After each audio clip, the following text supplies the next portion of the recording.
السلام عليكم. السندوتش الحلو مش بس في الحشوة ولا في الصوصات.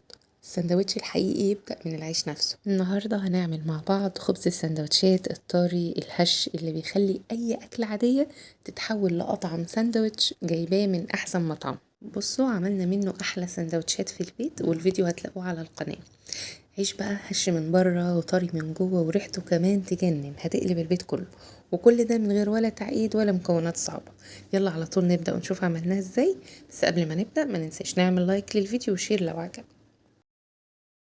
معانا كوباية واحدة من المية الدافية، ومعاها كوباية الا ربع من اللبن، برضو يستحسن يكون دافي، عايزين تستبدلوه بزبادي او لبن رايب حسب المتاح. معانا معلقة كبيرة من الخميرة، انا مستعملة الخميرة الفريش، معاها معلقة كبيرة برضو من السكر. تمام كده، دوبنا الخميرة مع السكر، هننزل بالبيضة ونضربها برضو مع المكونات كده عشان ايه كله يمتزج مع بعض. وممكن كمان بنزود معلقة من الخل ورشة من الكربونات. هننزل بالدقيق بتاعنا بنص الكمية الأول، وعليهم معلقة صغيرة من الملح. المفروض مش بننزل بالملح في البداية مع الخميرة عشان ما يقللش المفعول بتاعها. خلاص بنقلب كويس جدا، وبننزل الدقيق بالتدريج دايما اقول لكم كده عشان ما نحتاجش ان احنا نزود سوائل تاني عن المقدار بتاعنا. هنوصل بقى لحد ما العجينة تبقى معانا بالشكل ده. هننزل بالزبدة بتاعتنا حوالي 100 جرام او 75 جرام، مش هتفرق كتير، المتاح عندنا هنشتغل بيه.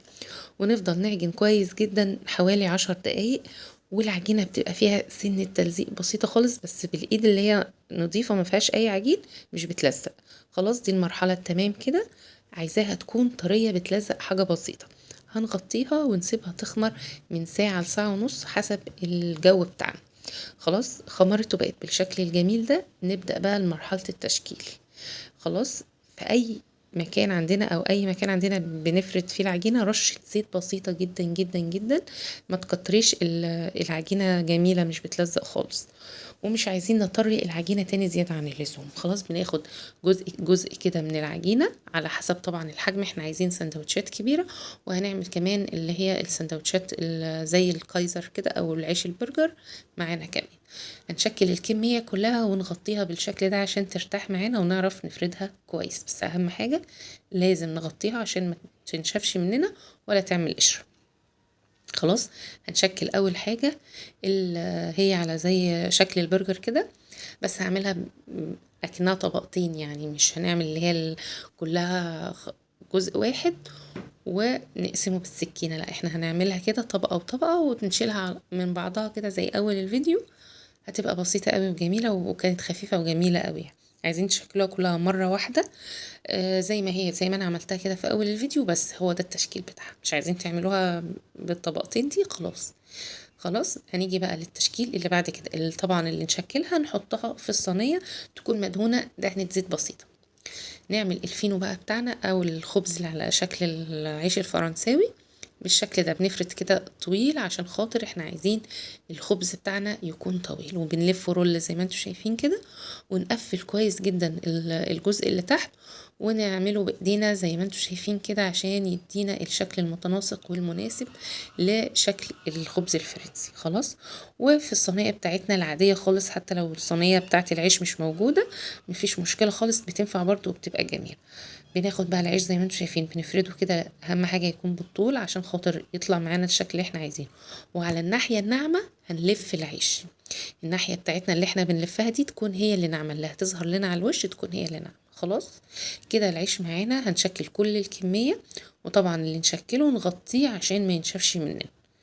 الكمية كلها بقت جاهزة معانا، هنغطيها بقى ونسيبها تاني ترتاح من ربع ساعة لنص ساعة على حسب الجو بتاعنا. خلاص بعد ما خمر كده وتضاعف حجمه، بيضة او معلقة لبن على معلقة لبن بودرة او اي حاجة عندك، او ممكن من غير اي دهان خالص هيمشي برضو ويحمر ويبقى جميل. فتحات كده بسيطة بموس طبعا يكون نضيف، ونديه فتحات كده، وبعدين ندهنه بقى ونرش عليه سمسم حبة البركة زي ما تحبوا. المهم دلوقتي نكون مشغلين الفرن وظابطين درجة حرارته على 200-220. عايزين درجة الحرارة تكون عالية، وهنحط الصينية بتاعتنا في اخر رف من تحت، لكن مش على الصاجة على طول مباشرة عشان ما تتحرقش مننا. اخر رف هنعلي الحرارة على 220 ونقيد من فوق ونقيد من تحت، لو متاح يعني ان احنا نقيد الشواية مع الفرن.